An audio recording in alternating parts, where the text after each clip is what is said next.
Kazhakkoottam block panchayat പ്രസിഡന്റായിരുന്ന Shrimati Annie Ashokan CPM-ഉമായിട്ടുള്ള ബന്ധം ഉപേക്ഷിച്ചുകൊണ്ട് ഭാരതീയ ജനതാ പാർട്ടിയിൽ ചേരാൻ തീരുമാനമെടുത്തിരിക്കുന്നു. ശ്രീ ഹരീഷ് ഡി, DYFIയുടെ മുൻ ആറ്റിങ്ങൽ ബ്ലോക്ക് കമ്മിറ്റിയുടെ ട്രഷറർ, കർഷക സംഘത്തിൻ്റെ ഏരിയ കമ്മിറ്റി അംഗം,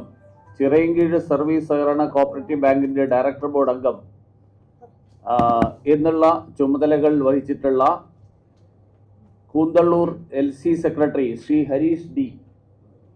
ശ്രീ ഹിസാൻ ഹുസൈൻ, യൂത്ത് കോൺഗ്രസിൻ്റെ മുൻ സംസ്ഥാന സെക്രട്ടറി, ഭാരതീയ ജനതാ പാർട്ടിയിൽ ചേരുന്നു. DYFIയുടെ മേഖലാ കമ്മിറ്റിയുടെ ജോയിന്റ് സെക്രട്ടറി ആയിരുന്ന V ദിലീപ്, അതുപോലെ ബ്രാഞ്ച് മെമ്പറായിട്ടുള്ള സജു ജി, PDPയുടെ നിയോജകമണ്ഡലം സെക്രട്ടറി ആയിട്ടുള്ള മുഹമ്മദ് ഷഫീഖ്,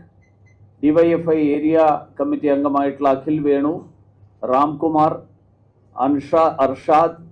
ഷമാസ്, സലാഹുദ്ദീൻ, അമൽരാജ്, ഷിബിൻ രാജ്, പ്രൊഫഷണൽസ് ആയിട്ട് വർക്ക് ചെയ്യുന്ന ശ്രീ അരവിന്ദ്, മീര സുബ്രഹ്മണ്യൻ, അനന്തൻ അനിൽകുമാർ, വിഷ്ണു പ്രസാദ്, ഇങ്ങനെ വിവിധ മേഖലകളിൽ പ്രവർത്തിക്കുന്ന